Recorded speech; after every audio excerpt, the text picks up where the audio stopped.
Et François, on est ouvert? Good. Est-ce qu'on m'entend dans la grande salle? Yeah. Et est-ce qu'on m'entend dans l'air d'entrée? Yeah, merci. Merci, c'est parfait. Je vous demanderais si on m'entend en bas, mais pas sûr que je vous entends me le dire. On va aller par la foi. On va imaginer. Et bonjour! En ce dimanche spécial avec bien des invités, je veux me présenter. Mon nom, c'est William. Pugh de mon nom de famille. On pourrait avoir un jeu de savoir comment ça s'écrit plus tard. Et là, je vais essayer d'enlever mon coton ouaté tout en gardant la guitare. Je pense pas que ça va marcher. Donc, moi, j'ai un membre de l'équipe pastorale ici en tant que bénévole. Je vais vous faire chanter quelques chants. Ben, en tout cas, vous faire chanter. Vous n'êtes pas obligé. Si vous ne connaissez pas, c'est bien correct. J'ai assez ridicule. C'est bon. Donc, vous, les gens habitués d'être à l'église, que je reconnais quelques-uns ici, ben bonjour à vous autres. Bien content de vous voir encore. Je ne sais pas vous autres, Jacob, là, mais moi, là, je vais vous parler parce que c'est plus pire de ça. Moi, j'en reviens pas encore d'être ensemble après les mois qu'on a passés. C'est encore un peu surréel de venir à l'église ensemble. Mais je suis bien content que vous soyez là. Et merci d'ailleurs à toutes vous que j'ai vu rentrer, mais qui sont disparus dans la salle extérieure puis en bas, de laisser la place pour nous inviter ici dans la grande salle. C'est généreux de votre part. Pour vous, les invités, les visiteurs, on va essayer de faire deux choses ce matin qui sont un peu opposées. C'est qu'on va essayer de vous accueillir chaleureusement. On aimerait bien savoir qui vous êtes et pourquoi vous êtes venus, comment vous connaissez Réal et Christiane. C'est essayer de vous aider à saisir l'importance que ça a pour eux autres, ces gestes qu'on va poser un matin. Mais en même temps, il faut essayer de garder une certaine distanciation. Hein? Fait que là, pas d'autre sécurité pour le note, pour le légal, tout le reste. Donc, soyez indulgents vers nous à nos efforts, on verra. Puis, si jamais vous restez avec des questions, des commentaires, on est bien ouvert à tout ça après. Donc, ce qui va se passer ce matin, on va avoir des baptêmes qu'on est habitué à voir avec des petits-enfants, hein, qu'on leur met un petit peu d'eau sur les fronts. Ben, nous autres, on les plonge, on trempe au complet. C'est comme des ailes de poulet, il faut le mettre complètement dans la sauce. Mathieu va parler un peu de ça plus tard, mais c'est un symbole pour nous autres dans le christianisme de la mort à la vieille vie. On passe en dessous de l'eau, puis on renaître à une nouvelle vie avec Dieu. C'est aussi un symbole communautaire, l'entrée dans l'Église universelle, puis aussi dans notre communauté locale. Donc, bien important pour nous, et en espérant que vous pouvez saisir un peu de qu'est-ce que ça veut dire pour nous et pour eux. Juste quelques consignes, je vais rappeler à tout le monde dans les 3 salles, les consignes de sanitation. Donc, tout masque toujours pendant le déplacement. Si vous avez besoin des toilettes, ben, vous masquez puis vous suivez les flèches à terre. Les mènent jusqu'aux toilettes qui sont dehors ou en tout cas différentes places. Aussi à la fin du culte pour la sortie. On met des masques pour chanter si vous voulez parce que ça projette beaucoup d'arrêt au sol puis ça peut être dangereux pour les autres. Ou encore vous pouvez juste écouter, regarder les paroles et penser à ça. Vous pouvez enlever le masque quand vous êtes assis à vos places puis on essaie de respecter la distanciation en tout temps, s'il vous plaît. OK, nous, on a l'habitude de chanter ici. Le chant s'exprime un peu la joie, puis la tristesse, puis toutes les choses qu'on pourrait vivre dans la vie. Puis on veut que ça fasse partie de notre vie d'église. Donc, j'ai 2 chants qu'on va chanter. Si vous voulez chanter avec moi, j'aimerais bien vous entendre, vous, dans l'art d'entrée avec moi, mais en tout cas, on verra. Et après, on va avoir des baptêmes. Donc, on chante. Qui brise le pouvoir du mal de la mort, qui aime d'un amour si puissant, si fort, c'est le roi de gloire, il est le roi des rois.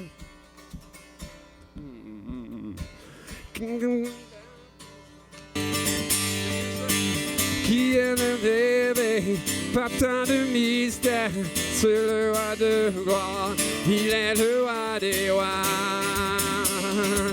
Quelle grâce incomparable, quel amour infini, que tu aies pris ma croix, que tu sois mort pour moi, tu as payé le prix, pour qu'enfin je sois libre.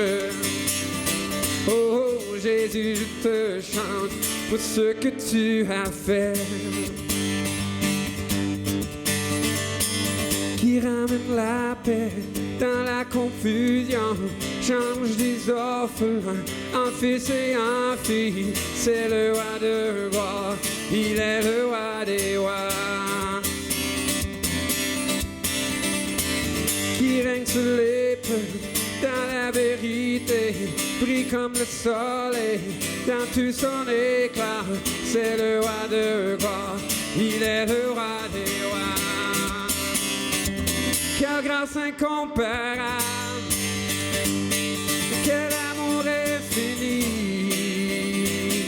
que tu aies pris ma croix, que tu sois mort pour moi. Tu as payé le prix pour qu'enfin je sois libre. Oh Jésus, je te chante pour ce que tu as fait. Digne est l'agneau immolé, digne est le roi vainqueur de la mort. Digne est l'agneau immolé, digne est le roi vainqueur sur la mort. Digne est l'agneau immolé, digne est le roi vainqueur sur la mort. Oh, digne est l'agneau immolé, digne, digne, digne. Quelle grâce incomparable, quel amour infini, que tu aies pris ma croix, que tu sois mort pour moi. Tu as payé le prix pour qu'enfin je sois libre. Oh Jésus, je te chante pour ce que tu as fait. Dieu Tout-Puissant, quand mon cœur considère tout l'univers créé par ton pouvoir, le ciel d'azur, les éclairs, le tonnerre, le clair matin ou les ombres du soir. De tout mon être alors s'élève un chant. Dieu Tout-Puissant, que tu es grand. De tout mon être alors s'élève un chant. Dieu Tout-Puissant, que tu es grand. Quand par les bois où la forêt profonde, j'erre et j'entends tous les oiseaux chanter. Quand sur les monts, les sources avec les ondes, vivre aux effets, son chant doux et léger. Mon cœur heureux s'écrie à chaque instant, ô Dieu d'amour, que tu es grand. Mon cœur heureux écrit à chaque instant, ô Dieu d'amour, que tu es grand.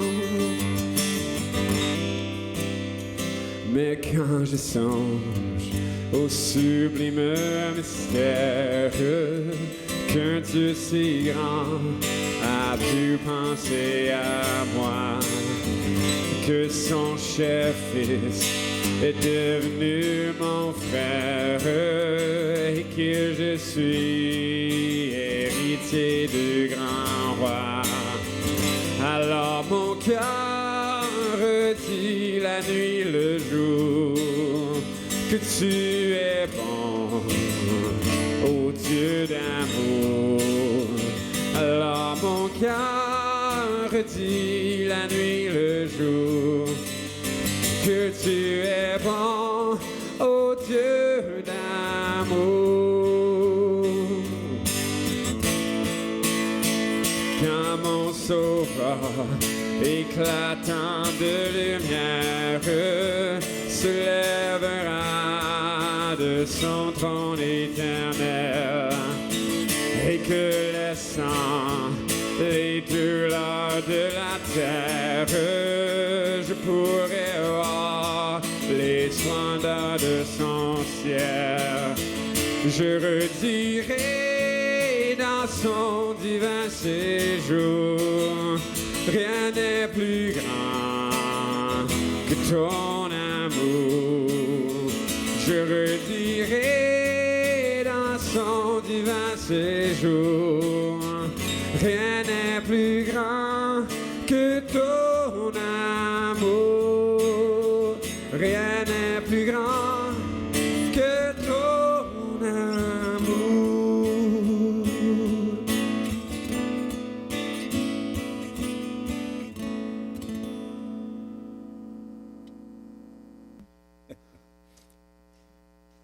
Bon, bonjour à tous.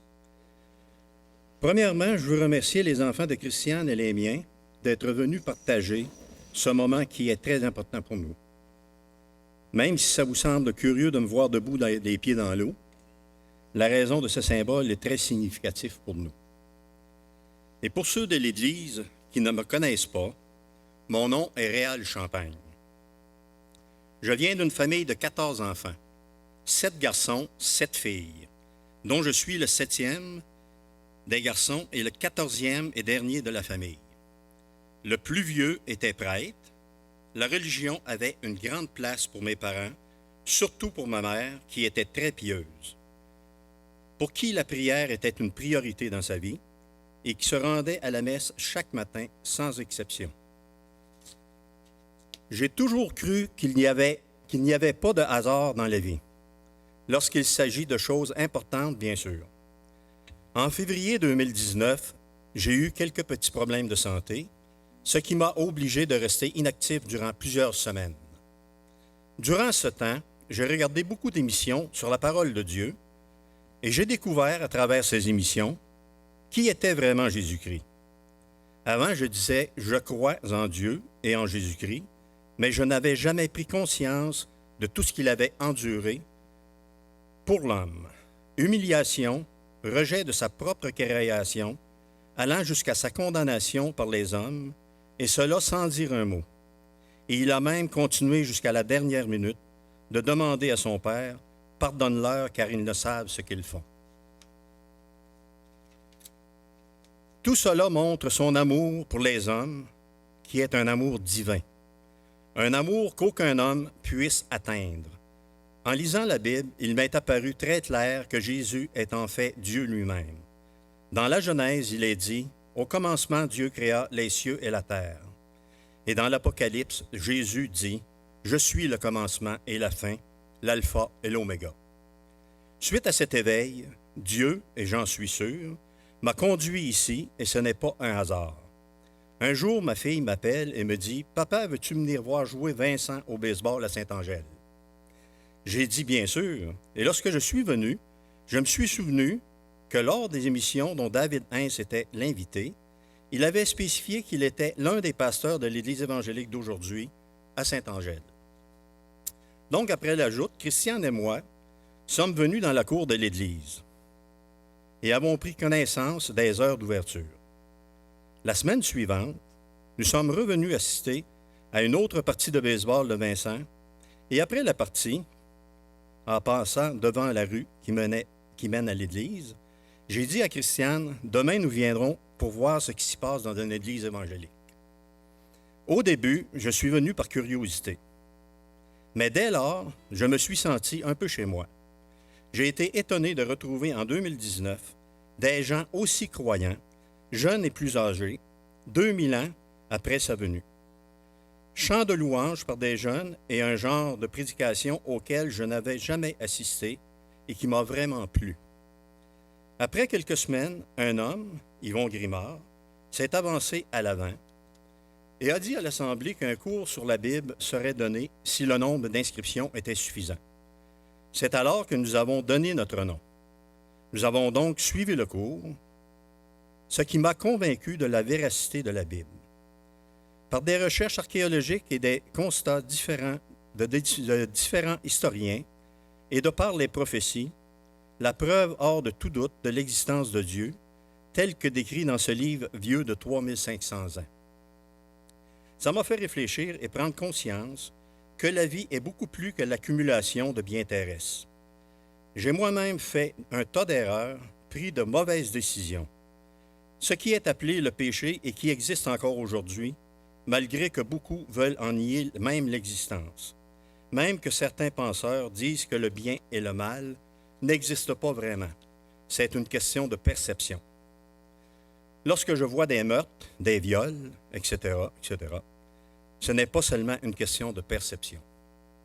Suite à des heures de réflexion, Dieu m'a fait comprendre qu'à ses yeux, nous valons beaucoup plus pour lui que ce que nous croyons. Il s'est fait chair et il a habité parmi nous. Nous a dévoilé son amour et son immense miséricorde. Nos vies, celle de Christiane et la mienne, ont complètement changé. Car suite à la lecture de la Bible, nous avons pris conscience que notre vie était à l'opposé de la volonté de Dieu.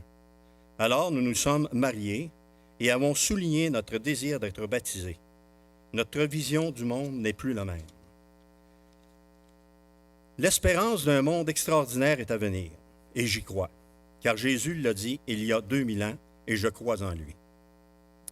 C'est la raison pour laquelle aujourd'hui, je me fais baptiser, pour attester et confirmer que j'ai compris tout ce qu'il a fait pour moi sur la croix. Le baptême symbolise ma mort au péché et ma résurrection spirituelle en Jésus-Christ, comme la mort de Jésus sur la croix et sa résurrection. Je désire confirmer mon appartenance à l'Église de Jésus-Christ ainsi qu'à l'Église locale. J'ai voulu partager ce moment avec vous. Comme Jésus a dit, « Si vous avez honte de moi, moi aussi j'aurai honte de vous. » Eh bien, je n'ai pas honte de Jésus-Christ et je n'ai pas honte de le dire, car telle est ma foi. Merci d'avoir pris le temps d'entendre mon témoignage. Merci beaucoup.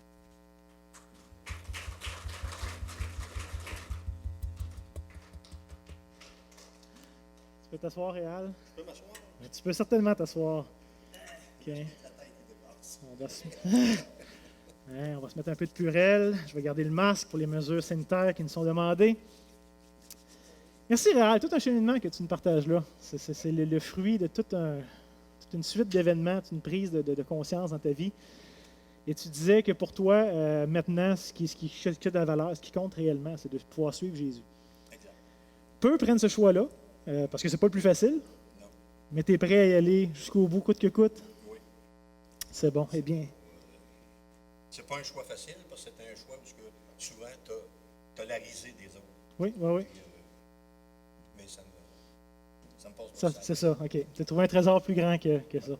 Merveilleux. Bien Réal, sur ta propre profession de foi, ça me fait plaisir de pouvoir te baptiser. Au nom du Père, du Fils et du Saint-Esprit.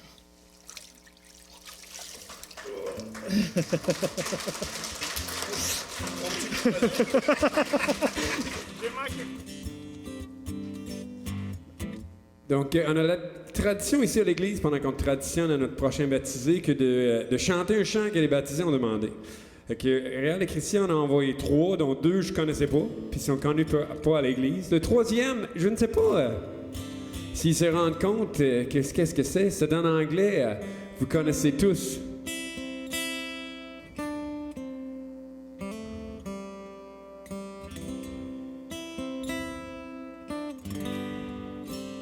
Mais ce que j'en d'autre, c'est Amazing Grace. Si vous n'avez pas reconnu mon petit jeu pas super à la guitare. Mais c'est une autre version modernisée par un tabi de la mer.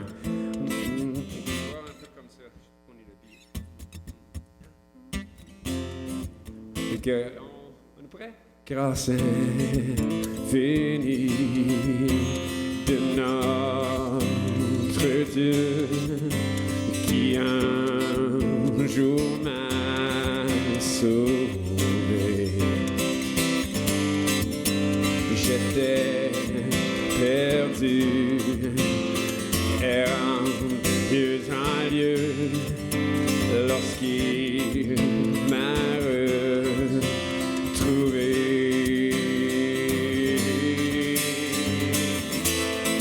Alléluia, comme la pluie, ta grâce coule sur moi. Alléluia, mes péchés sont effacés dans mes douleurs et mes labeurs suffisante est sa grâce. Je peux toujours compter sur sa faveur à chaque heure qui passe. Alléluia, comme la pluie, ta grâce coule sur moi. Alléluia, mes péchés sont effacés.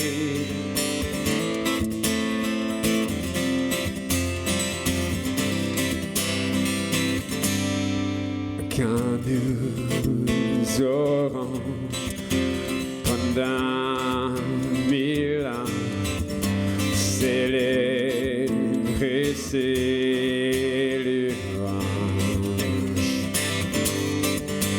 nous pourrons comme au commencement lui offrir nos hommages.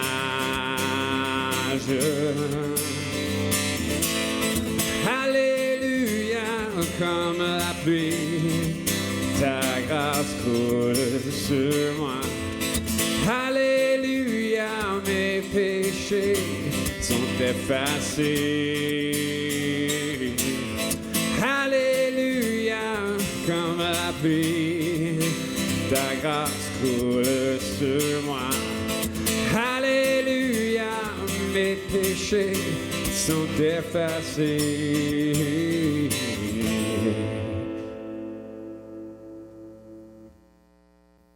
Alors, bonjour à tous. Premièrement, salut. Premièrement, je voudrais me présenter pour ceux de l'Église qui ne me connaissent pas ou qui ne se rappellent pas mon nom. C'est Christiane Chaput. Aussi, je voudrais remercier nos enfants, petits-enfants, ainsi que tous les chrétiens qui sont présents aujourd'hui, soit physiquement avec nous ou en pensée. Pour Réal et moi, c'est important. Voici en quelques mots pourquoi je me fais baptiser aujourd'hui. J'ai été élevée dans une famille catholique, mais non pratiquante. Malgré cela, dans ma jeunesse, j'avais appris, surtout à l'école, qu'il y avait un Dieu et que Jésus-Christ était son Fils. Dans les moments les plus difficiles de ma vie, quand je me sentais vraiment seule et que je ne voyais pas qui pouvait m'aider, je priais Dieu sans savoir s'il m'écoutait vraiment, mais sur le moment, ça m'aidait. À part ces quelques moments de prière, je faisais ma vie en essayant de faire le mieux possible, selon mon propre jugement, comme à peu près tout le monde. Maintenant, je vais vous raconter ce qui m'a amené ici aujourd'hui. Suite à un problème de santé de Réal en 2019, il a eu besoin de se reposer quelques semaines à la maison. Comme il n'était pas capable de faire des activités physiques, il a regardé plusieurs émissions à la télé ou sur Internet.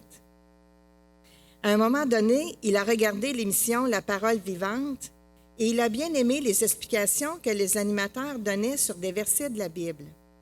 Nous avons appris que cette émission était animée par 2 chrétiens évangéliques. Nous en discutions ensemble et nous avons été très intéressés par tout ce qu'on apprenait. C'est comme ça qu'on a connu David Heinz, qui était l'invité d'une de ces émissions. Nous avons appris qu'il faisait partie de l'Église évangélique de Saint-Angèle de Laval. Un dimanche, on est entré ici par curiosité et nous avons aimé la prédication qui était donnée et les gens sur place. On a donc continué d'y aller à chaque semaine. Et un certain dimanche, on a su qu'un cours se donnait sur la Bible pour ceux qui seraient intéressés. C'était par Yvon. On a suivi ce cours et ce fut pour moi plus qu'intéressant. C'est ce cours qui m'a vraiment convaincue que la Bible dit vrai, qu'elle est crédible et qu'elle est la parole de Dieu. Il nous explique que la Bible comprend 66 livres écrits par 40 personnes différentes sur 1400 ans et que ce livre est inspiré de Dieu, qu'il y a des centaines de prophéties qui se sont réalisées à ce jour, dont plus de 300 prophéties seulement sur Jésus et qui se sont accomplies, que les écrits ont été retranscrits fidèlement au fil des années jusqu'à aujourd'hui, etc.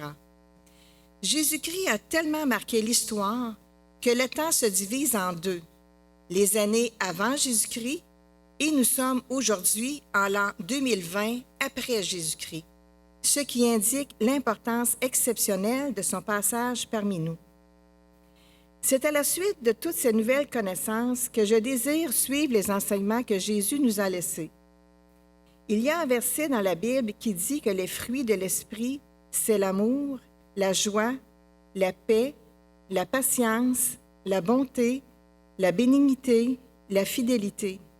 Ce sont ces qualités spirituelles que je recherche maintenant et ça apporte des changements naturellement. C'est comme si je faisais un grand ménage dans mes pensées et dans mon comportement. J'essaie de réfléchir maintenant à ce que je fais, à ce que je dois changer ou améliorer, selon les enseignements bibliques, et je le fais par reconnaissance envers Jésus qui a souffert et donné sa vie pour nous sauver. Comme par exemple le mariage. C'est important aux yeux de Dieu pour deux personnes qui désirent faire leur vie ensemble de se marier. C'est ce qu'on a fait, Réal et moi, cet été, après 20 années de vie commune. Un autre exemple, c'est le manque de modération que j'ai eu pour la boisson. La Bible n'est pas contre l'alcool, car même Jésus en buvait, et son premier miracle a été de changer l'eau en vin aux noces de Cana. Mais dans mon cas, je dépassais les limites de la modération. C'était une mauvaise habitude pour ma santé et un mauvais exemple pour les enfants. La Bible nous enseigne la maîtrise de soi, alors j'ai cessé cette mauvaise habitude. J'ai aussi perdu l'intérêt de regarder des téléromans populaires ou des séries policières ou d'autres émissions de ce genre. Je préfère maintenant regarder des émissions sur la nature, sur la Terre, sur l'univers, qui me font voir la grandeur, la sagesse et l'intelligence de Dieu. Ou encore des émissions sur la parole de Dieu et de ses qualités divines, qui parlent de l'amour, de la fidélité, de la générosité, de la compassion. Réal et moi venons à l'Église le plus régulièrement possible pour rencontrer des gens qui croient en Dieu et qui désirent vivre en harmonie avec l'enseignement de Jésus-Christ, ce qui nous encourage et nous fortifie. Nous prions aussi régulièrement et continuons à lire la Bible pour connaître de mieux en mieux sa parole, pour la comprendre et mettre ses enseignements en pratique. Je veux donc vivre non selon les désirs de ce monde, mais selon les désirs de Dieu. Je me fais donc baptiser aujourd'hui devant vous parce que je crois en Dieu et en son Fils Jésus-Christ. Comme Jésus-Christ est mort pour tous nos péchés, moi aussi, par le baptême, je meurs quant au péché. Et comme Jésus-Christ est ressuscité et qu'il vit éternellement, moi aussi je ressuscite en Jésus-Christ en une nouvelle vie spirituelle et éternelle avec lui. Pour terminer, j'aimerais remercier tous les croyants de cette Église qui nous ont accueillis et qui nous ont soutenus tout au long de notre parcours. Merci.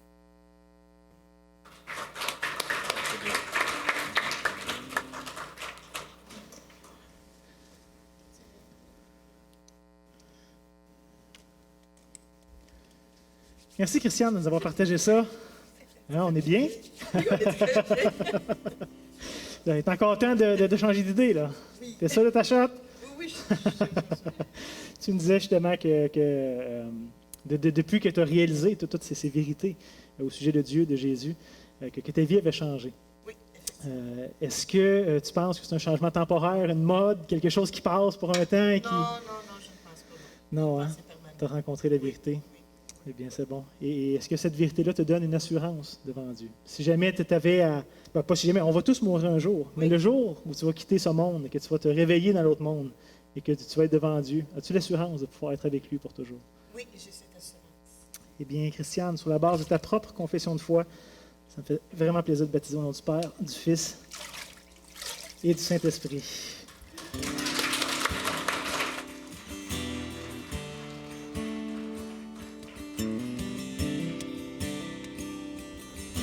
je trouve ça intéressant d'entendre les deux histoires, comment que, d'un certain sens, il y a une continuation de choses, une certaine foi, une certaine connaissance de Dieu. D'un autre sens, il y a un changement radical. C'est peut-être, on pourrait dire, une différence entre ce qu'on croit puis ce qu'on croit, ce qu'on sait puis ce qu'on croit. En tout cas, je ne sais pas exactement comment l'exprimer d'une façon de mettre ça clair, mais j'imagine que vous le savez. Le prochain chant qu'on va chanter est basé sur un des plus anciens credos de l'Église, de toutes les Églises. Tout ce qui a le droit de s'appeler l'Église croit en ça. Et je trouvais intéressant un petit refrain qui était ajouté qui dit « Oui, je crois en lui ». Et Réal et Christian ont tous les deux dit ça. C'est pas juste une genre de connaissance de quelque chose qui existe, mais c'est devenu un fondement pour leur vie. Puis quelque chose qui les implique. Donc, on va chanter ensemble. Notre Père éternel, toi qui as tout créé, Dieu tout-puissant, c'est par ton Saint-Esprit que Jésus fut conçu, Christ notre Sauveur. Oui, je crois en Dieu notre Père, oui, je crois en Christ son Fils, oui, je crois en ton Saint-Esprit, ô Trinité divine, oui, je crois à la résurrection, que nous vivrons à jamais, car oui, je crois en le nom de Jésus.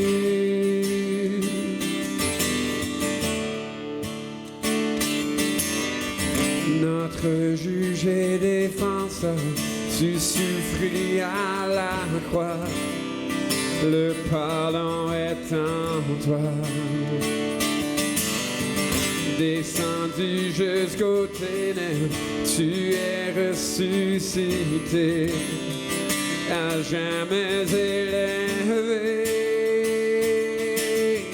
Oui, je crois en Dieu notre Père, oui, je crois en Christ son Fils, oui, je crois en ton Saint-Esprit, ô Trinité divine, oui, je crois à la résurrection, que nous vivrons à jamais, car oui, je crois en le nom de Jésus.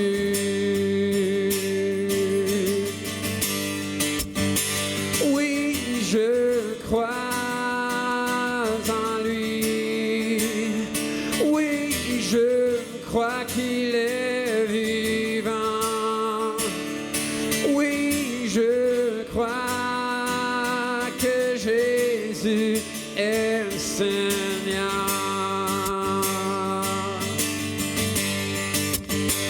Oui, je crois en lui, oui, je crois qu'il est vivant, oui, je crois que Jésus est Seigneur.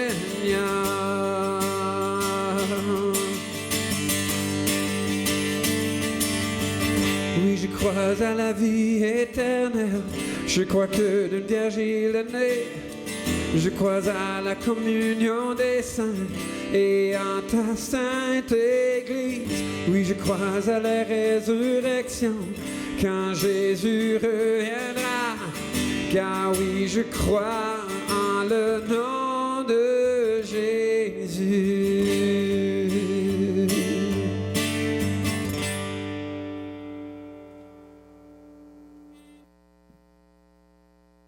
OK, là.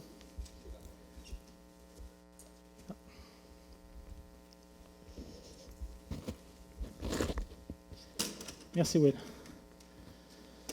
Donc, rebonjour à tous et à toutes officiellement. OK. Je me présente, je m'appelle Mathieu Gauthier, je suis un aussi des pasteurs de cette église avec Will, Yvon et David. Et ce matin, j'ai la joie, le privilège de juste pouvoir vous entretenir rapidement avec une petite méditation biblique pour terminer ce temps ensemble. Et dans le contexte de baptême, ce que j'aime pouvoir faire, c'est justement le rendre personnalisé, de demander aux baptisés s'il y a un texte, un passage biblique, un thème qu'ils aimeraient qu'il puisse être abordé en particulier. Et dans le cas de Réal et Christiane, ça a été assez difficile Pas qu'il n'y avait pas d'idées, c'est qu'il y en avait trop. Et que là, on avait un court temps ensemble, et je ne pouvais pas prendre genre 4h30 à tout toucher les textes qu'ils ont demandé. Fait que j'en ai choisi un pour essayer de compléter un peu ce que eux ont pu témoigner de leur propre expérience, de leur propre foi. Et le texte que j'ai choisi ce matin est assez connu. Si vous êtes moindrement familier avec la Bible, ça devrait être quelque chose que vous avez déjà lu ou entendu, ou en tout cas, ça devrait être familier. Sinon, c'est pas plus grave que ça. Vous allez l'apprendre, puis la prochaine fois, vous allez pouvoir dire que vous connaissez. C'est un texte qui se trouve dans l'Évangile de Jean, le 4e évangile du Nouveau Testament. Et on va regarder ensemble au chapitre 3. Pour ceux et celles d'entre vous qui ont des Bibles, je vous invite à tourner. Sinon, ce n'est pas plus grave que ça. Ça devrait être affiché derrière moi à l'écran. Et juste pendant que vous tournez là, que vous trouvez la référence, laissez-moi juste simplement introduire en vous proposant cette petite réflexion. Parce qu'il y a plusieurs manières par lesquelles est-ce qu'on peut diviser l'humanité. Je ne sais pas si vous avez déjà réfléchi à ça. Il y a plusieurs catégories qu'on peut trouver, qu'on peut élever pour essayer de faire des classes ou des distinctions. Et habituellement, l'homme est très bon pour se diviser, mais même dans un cas où ce n'est pas négatif ou péjoratif, il y a plein de façons de le faire. D'une façon très évidente au niveau biologique, homme-femme. C'est assez facile. Il y aurait comme 2 grandes catégories dans l'humanité. On pourrait y aller avec la couleur de peau. Blanc, noir, toutes les déclinaisons entre les deux. La langue qu'on parle. C'est une distinction assez fondamentale, souvent même qui nous empêche d'entrer en relation avec d'autres personnes qui parlent une langue qu'on ne connaît pas. Notre pays d'origine, parce que ce n'est pas juste d'avoir la même couleur de peau et la même langue. Le pays fait pour quelque chose. Les Français et les Québécois, il n'y a pas grande différence quand tu fais juste nous voir un à côté de l'autre. On a un monde de différence entre les deux, la culture et tout ça. Donc le pays est pour quelque chose. On pourrait parler des riches, des pauvres, des classes sociales, d'un paquet d'autres choses, de l'éducation, de plein de choses qui pourraient nous séparer, nous diviser ou permettre de faire des distinctions. Et finalement, sans s'en rendre compte, on fait des distinctions sur une base quotidienne. Et souvent, ce n'est pas négatif, ce n'est pas méchant. Évidemment, le racisme est de faire une distinction négative en s'élevant au détriment d'un autre qui serait d'une autre race, d'une autre couleur de peau. Mais on fait des distinctions sur une base quotidienne, en général. Mais dans le texte qu'on va lire ensemble ce matin, on va voir que Jésus, lui, divise l'humanité, mais sur des critères qui lui est propres. Selon des catégories. Peut-être que nous, on n'a pas l'habitude de réfléchir dessus. Et ce qui est intéressant, c'est de remarquer que pour Dieu, l'important, ce n'est pas notre origine, ce n'est pas notre statut social, ce n'est pas notre langue, ce n'est pas notre couleur de peau, ce n'est pas ce qui nous intéresse, nous, habituellement. Ce n'est pas ça qui intéresse Dieu. Ce qui l'intéresse, premièrement, c'est notre disposition envers lui, en tant que créature envers son Créateur. Comment est-ce qu'on le perçoit? Comment est-ce qu'on interagit avec lui? Donc, je vous invite ce matin, lorsqu'on va lire les quelques versets dans Jean chapitre 3, je vous encourage d'essayer de trouver les 2 critères ou les 2 distinctives que Jésus veut utiliser un peu pour séparer l'humanité, pour nous faire prendre conscience de où on est. Et je vous dis tout de suite, ce n'est pas 2 manières complètement différentes de séparer, c'est en vrai une seule et même chose qui regarde peut-être à travers 2 angles qui seraient différents. Donc, sans plus tarder, lisons le texte ce matin. Jean chapitre 3, on va lire les versets 16 à 21. Et ici, c'est Jésus qui parle directement. Jésus va nous dire, « Car Dieu a tant aimé le monde qu'il a donné son Fils unique, afin que quiconque croit en lui ne périsse point, mais qu'il ait la vie éternelle. Dieu, en effet, n'a pas envoyé son Fils dans le monde pour qu'il juge le monde, mais pour que le monde soit sauvé par lui. Et celui qui croit en lui n'est point jugé. Mais celui qui ne croit pas est déjà jugé, parce qu'il n'a pas cru au nom du Fils unique de Dieu. Et ce jugement, c'est que la lumière étant venue dans le monde, les hommes ont préféré les ténèbres à la lumière, parce que leurs œuvres étaient mauvaises. Car quiconque fait le mal haït la lumière et ne vient point à la lumière, de peur que ses œuvres ne soient dévoilées. Mais celui qui agit selon la vérité vient à la lumière, afin que ses œuvres soient manifestées, parce qu'elles sont faites en Dieu. » Donc, quel passage intéressant ce matin. Quelle réflexion intéressante que Jésus nous propose. Et peut-être ce que vous avez remarqué, la première catégorie que Jésus va introduire ici dans les versets 16 et 18. Jésus va faire une distinction entre ceux qui croient et ceux qui ne croient pas. Il y a déjà 2 catégories. Et il n'y a pas comme de 3 ou 4e option alternative. Il y a est-ce que tu crois ou est-ce que tu ne crois pas. Et contrairement peut-être à ce qu'on peut penser, Dieu n'est pas venu avec un message de jugement. Souvent, dans notre inconscient, je ne sais pas si c'est juste au Québec ou si c'est comme ça partout dans le monde, mais souvent, on a l'impression que Dieu est toujours un peu en colère, toujours comme pas content, qu'il y a toujours de quoi de négatif envers nous. Mais c'est pourtant pas ici ce que Jésus nous dit. Il dit, Dieu n'est pas venu avec un message de jugement, mais avec une solution au jugement. Une manière d'être sauvé.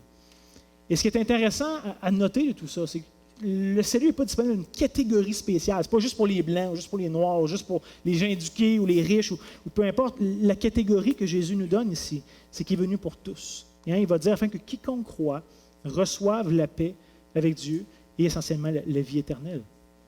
Donc, c'est quelque chose qui est ouvert, une vraie invitation. Maintenant, la question, c'est de savoir, est-ce qu'on croit ça? Est-ce qu'on ne croit pas ça? Encore une fois, il n'y a pas d'autre alternative. Ce qu'il dit, c'est soit vrai ou soit faux. Il n'y a pas différentes façons de se positionner. Est-ce qu'on accepte que Jésus a raison dans ce qu'il dit? Dans qui il dit aide, dans son message, dans ce qu'il révèle des choses? Ou au contraire, est-ce qu'on résiste à l'affirmation? Que Dieu nous aime. Premièrement, que Dieu existe. Jésus prend ça un peu pour acquis. Mais est-ce qu'on croit ça? Et est-ce qu'on croit que ce qu'il nous dit là est vrai? Que Dieu est vraiment en train d'aimer l'humanité, au point de vouloir proposer un moyen de salut. Et ici, le verset 16 n'est déjà pas assez clair. Le verset 17, je pense, nous éclaire beaucoup. Lorsque Jésus dit, Dieu en effet n'a pas envoyé son Fils dans le monde pour qu'il juge le monde. Ce n'était pas le but. C'était quoi? C'était même pour qu'il soit sauvé par lui, pour que le monde soit sauvé par lui. Ça, c'était le vrai but du Père, d'envoyer le Fils dans le monde pour sauver. Dans un autre endroit, Jésus lui-même va se désigner comme étant le chemin, la vérité et la vie. Les réels chrétiens auraient voulu que je parle de ce thème-là, puis là, je le mentionne brièvement, je ne peux pas développer plus, mais Jésus se voit comme étant ce moyen, cet outil désigné par Dieu pour amener ce salut que Dieu voulait nous donner. Et je pense que c'est intéressant de réfléchir là-dessus, qu'il n'y a pas 56 façons d'être sauvé ou d'être réconcilié avec Dieu. Dieu a lui-même pourvu à la solution, et c'est en Jésus. Et c'est exactement, finalement, ce qu'on a entendu ce matin dans le témoignage de Réal et Christiane. Que ce n'est pas une philosophie, ce n'est pas un enseignement, ce n'est pas un livre, ce n'est pas une religion qu'ils ont trouvé, qui les a aidés. Ce qu'ils ont trouvé, c'est une personne. C'était Jésus. Ils en ont parlé abondamment. Et pas juste quelqu'un de mort ou d'historique ou d'un bon enseignant de morale, mais d'une personne vivante, d'une personne active, agissante dans leur vie depuis qu'ils l'ont rencontré. Et peut-être ce matin, vous dites, c'est fiable, c'est le fun, c'est cute, mais c'est peut-être trop beau pour être vrai. Quand ça a l'air trop facile, souvent aussi dans la société, il y a une pogne. C'est sûr qu'il y a une pogne. Il y a toujours des petits caractères qu'il faut lire, qu'il faut checker. Ça ne peut pas être facile, ça ne peut pas être gratuit. Il n'y a rien de gratuit. On sait ça. Et j'aimerais juste vous rassurer ce matin en disant, c'est vraiment aussi simple que ça. Ce qu'ils ont expérimenté, ce n'était pas compliqué, ce n'était pas mystique, ce n'était pas une série de choses qu'il fallait faire ou pas faire. Ce n'était pas ça le point. Ça ne dépend pas de nous, de nos œuvres, de notre capacité, de ce qu'on est digne ou pas, de toutes les choses qu'on pourrait mettre. Ça dépend simplement de celui qui fait l'invitation. La même chose que quelqu'un qui vous donne un cadeau. Vous pourriez dire, attends, je n'ai pas l'impression d'être assez digne de ton cadeau. Ou ton cadeau est peut-être trop pour ce que je mérite vraiment. Mais ce n'est pas ça le point. Le point, c'est celui qui l'offre a décidé de le faire. Est-ce que tu le prends ou pas? Fait que si ce qui est important de savoir, c'est pas est-ce que je me sens capable ou bon ou assez, peu importe. Ce qui est important, c'est ce que l'offre est faite. Et l'offre est là. Donc, ça dépend de celui qui fait l'invitation. Et peut-être, vous dites, c'est le fun, ça. Tout le monde aime recevoir un cadeau, surtout quand c'est pas mérité. Mais la réalité, c'est qu'on a tous quelque chose, naturellement, qui nous empêche d'aller vers ce Jésus-là, vers Christ. Et c'est mentionné au verset 19 à 20. Et je vous le lis rapidement. Jésus dit, « Et ce jugement, c'est que la lumière étant venue dans le monde, les hommes ont préféré les ténèbres à la lumière, parce que leurs œuvres étaient mauvaises. » Et ici, c'est le même monde qui est venu sauver. Ce n'est pas juste une exception, ce n'est pas juste une élite ou un groupe en particulier. Il est venu sauver le monde, mais le monde préfère les ténèbres à la lumière. Et ce n'est pas juste les meurtriers, puis les violeurs, puis les pays crapules. C'est nous tous. Car quiconque fait le mal haït la lumière et ne vient point à la lumière, de peur que ses œuvres ne soient dévoilées. Donc, ceci, c'est la deuxième distinctive, deuxième catégorie selon Jésus. Il y a ceux qui appartiennent à la lumière, ceux qui aiment la lumière, et ceux qui haïssent la lumière, ceux qui cherchent à être en retrait.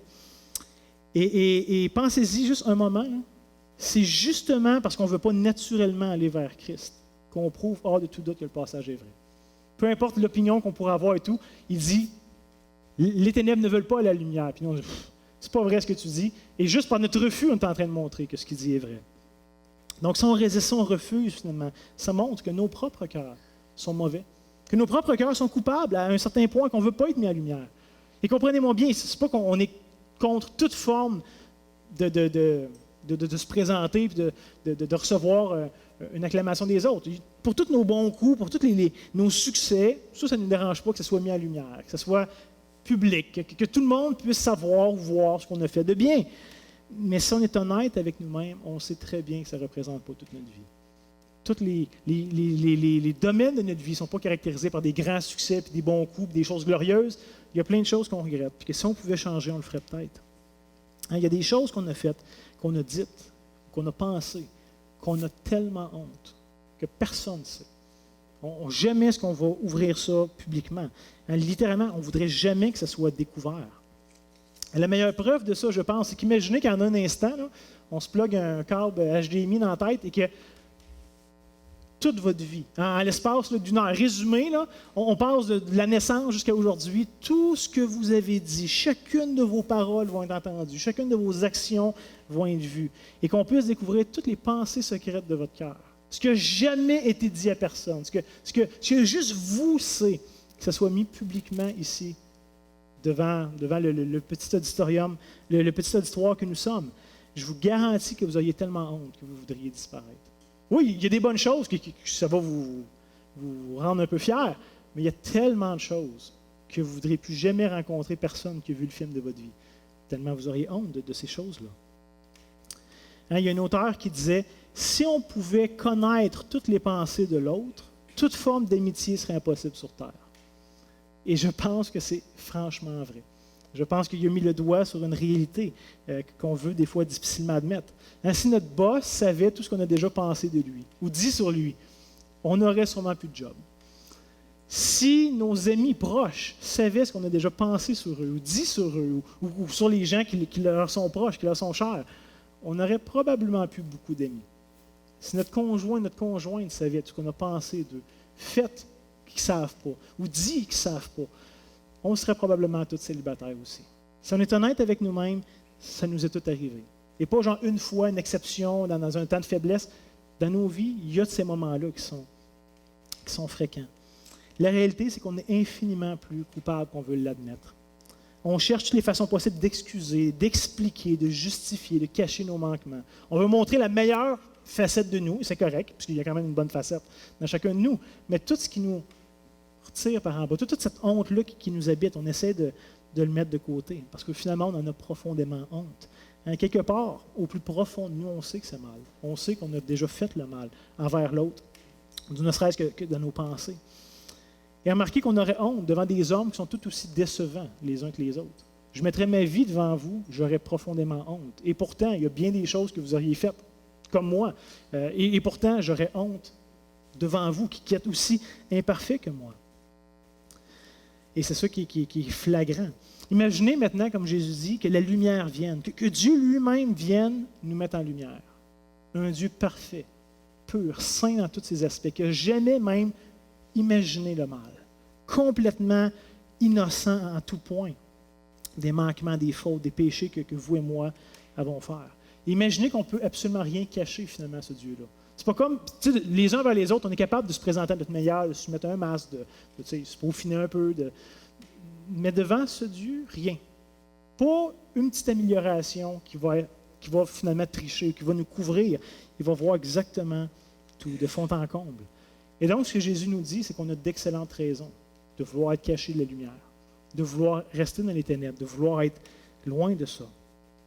Mais quand même, ici, c'est important de comprendre que c'est par amour que Dieu a envoyé. Comme on a lu au verset 17, ce n'est pas pour condamner, ce n'est pas pour juger. Il aurait déjà pu le faire, mais ce n'est pas pour ça que Jésus est voulu venir. C'est pour sauver ce qui était perdu. Mais la réalité, les chers amis, c'est qu'on ne pourra pas toujours se cacher. Pour l'instant, on est capable de le faire les uns que les autres. On pense qu'on est capable de le faire par rapport à Dieu, mais un jour, ça va être fini. Tôt ou tard, notre vie va être mise en lumière. Qu'on le veuille ou pas. C'est quelque chose d'inévitable. On est capable de le retarder dans ce monde, mais ça va venir de toute façon.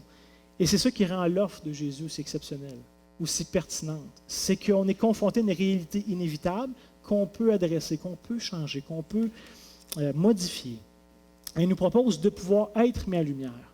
Mais pas pour être accusé, pas pour être condamné. Être mis en lumière en étant acceptable, en étant reçu d'un Dieu parfait.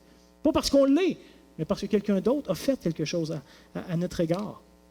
Réalisez-vous que, comme Jésus dit, il a pourvu une solution par amour pour chacun de nous. Et ce qui rend ça possible, comme on l'a entendu ce matin dans le témoignage de Réal et Christiane, c'est que Christ a accepté de prendre sur lui volontairement les fautes, les choses qu'on a eues de mal. Ce que même Réal disait, le péché. On n'entend plus parler aujourd'hui.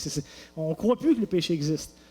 Mais Christ est venu prendre ses péchés, ses fautes, ses manquements et subir à notre place la condamnation qu'on méritait. Pas parce qu'il était obligé de le faire, pas parce qu'il était coupable lui-même, parce qu'il nous a aimés. Et finalement, que tous ceux et celles qui vont accepter son message, qui ont fini par croire, vont pouvoir se présenter devant Dieu dans la lumière, d'une façon acceptable, d'une façon pure. Parce que notre dette va avoir été payée, que notre saleté va avoir été nettoyée. Pas parce qu'on l'a fait en nous-mêmes, pas parce qu'on était bon par nous-mêmes, mais quelqu'un d'autre est venu.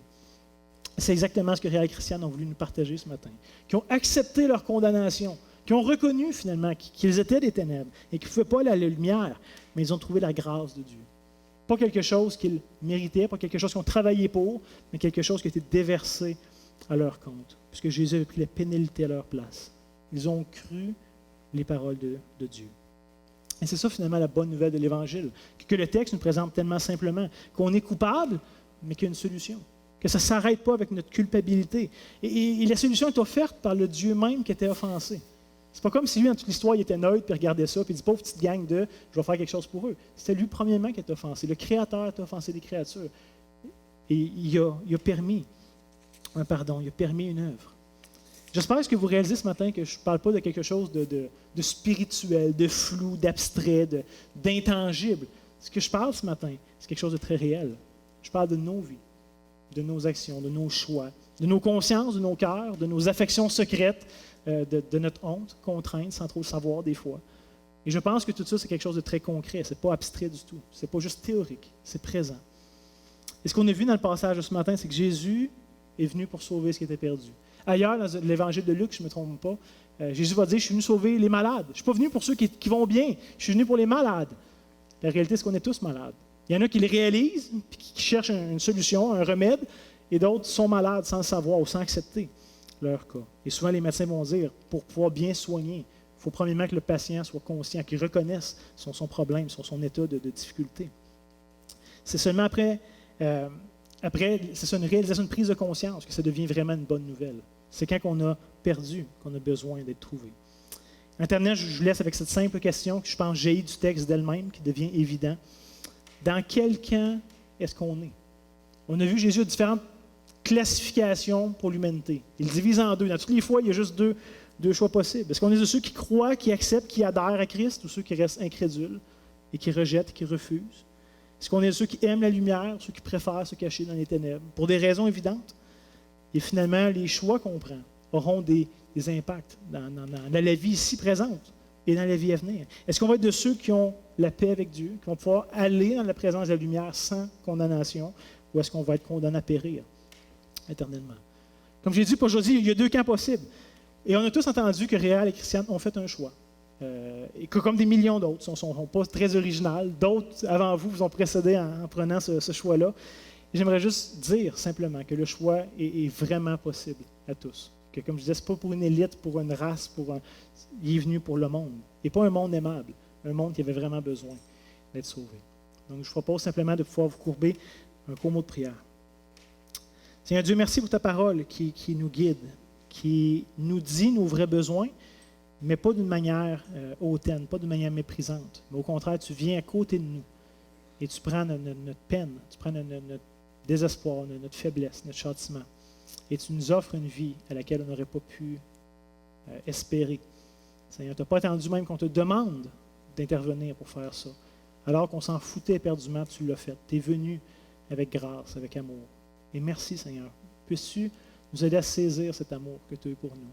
Et que ça ne soit pas juste une reconnaissance intellectuelle ou distante, mais que ça puisse être une connaissance transformatrice, Seigneur. Que nos vies soient rencontrées par toi, soient changées.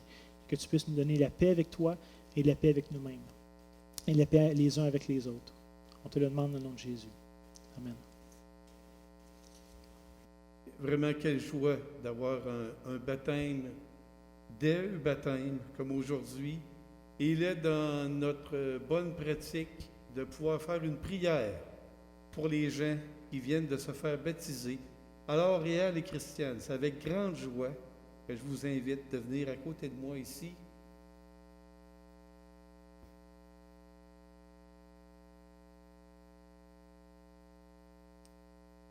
On va maintenir la distance requise comme d'habitude. J'aime tellement faire, c'est mettre les mains sur les personnes, mais là, de façon à distance. On va le faire pareil.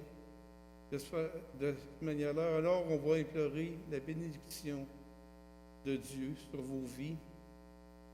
Et je peux déjà vous dire à mon nom personnel que je suis très heureux de vous voir prendre cette décision-là. Cette décision-là qui a été conduite par Dieu même, qui vous a choisi dans cette direction-là et que vous avez accepté cette offre de Dieu. Alors, je pense sincèrement que vous posez un geste très important qui a changé vos vies et que Dieu va continuer de travailler dans vos vies d'une manière incroyable. Alors, je vais prier, entre autres, pour que Dieu vous donne toute la persévérance de poursuivre à chaque pas dans ses voies. Alors, j'invite tous ceux qui sont ici, qui veulent s'associer à cette prière, simplement de vous courber, en pensant en association avec Réal et Christiane, et on va simplement faire une courte prière pour vous, spécifiquement. Grand Dieu, Maître de l'univers, qui a tout créé, du premier jusqu'à la dernière, de la première chose jusqu'à la dernière, tu as tout créé. Et dès le commencement, tu as dit que la lumière soit. Dès le début, ça n'a pas été loin, c'était ça. Et tu as maintenant exprimé ta lumière physique, elle est devenue une lumière qui éclaire les hommes. Et cette lumière, elle a un nom. Elle s'appelle Jésus. Parce que toi, Dieu, tu n'aimes pas les noirceurs. Tu n'aimes pas la ténèbre. Tu n'aimes pas un monde obscur. Tu es du côté de la lumière. Et tu as fait luire ta lumière sur Réal et Christiane d'une façon éclatante qu'on n'aurait pas pu penser. Et tu les as attirés à toi d'une manière surprenante.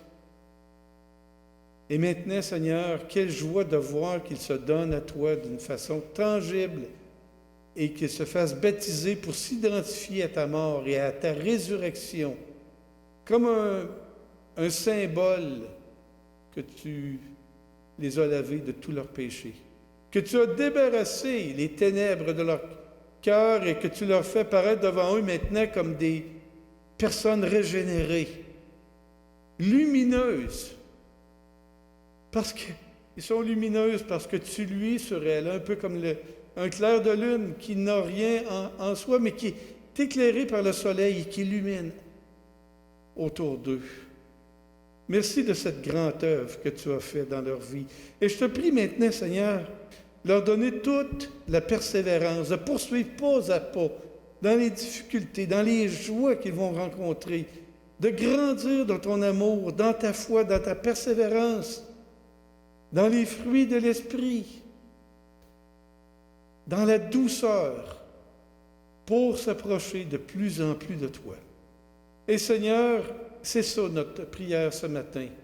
Et je te prie également pour tous ceux qui sont ici, qui voudraient voir cette lumière-là dans leur cœur. Eh bien, elle est disponible. Elle n'est pas réservée à quelques personnes. Elle est disponible pour tous, avec simplicité. Tout simple. Parce que Jésus est simple et doux de cœur. Il nous accueille dans ses bras à chaque moment. Il a accueilli Christiane et Réal. Alors, Seigneur, guide comme une lumière sur un sentier. Guide ces deux personnes-là dans toute leur vie. Amen.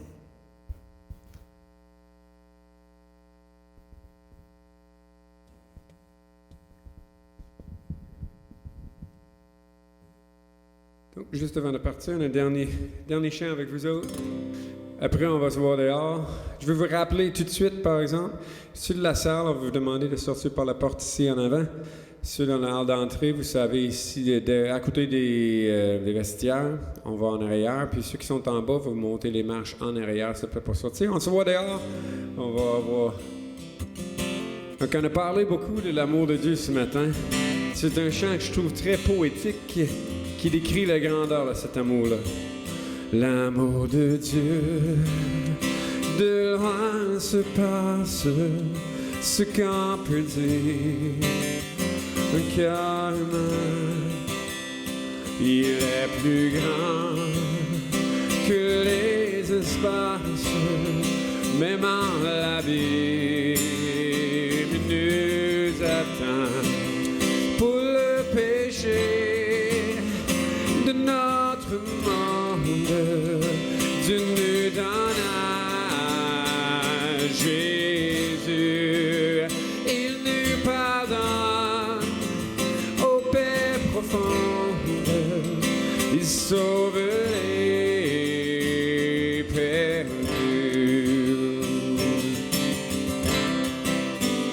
Verset de l'âme dans les ondes, changer le ciel en parchemin, tendez la plume à tout le monde et que chacun soit écrivain, vous dire tout l'amour du Père ferait terrer les eaux et remplirait la place entière sur ces divins rouleaux.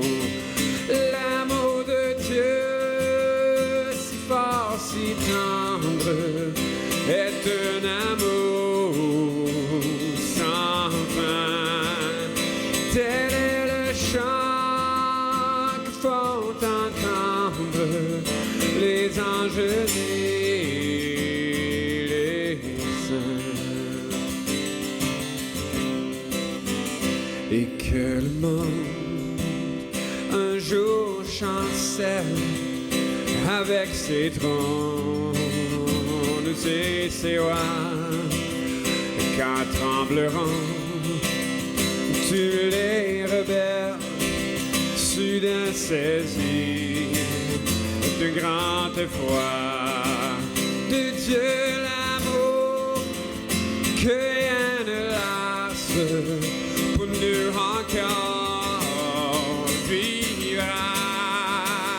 C'est le miracle de la grâce. Amen. Alléluia. L'amour de Dieu, si fort, si tendre, est un amour sans fin. Tel est le chant que font entendre les anges et les saints. Il nous pardonne aux paix profondes, il sauve les perdus.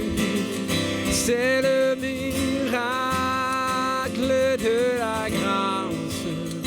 Amen, alléluia. Bon dimanche à vous tous. Vous pouvez aller féliciter Réal et Christiane de 2 mètres avec un masque et tout le reste. En tout cas, bonne visite et à plus tard.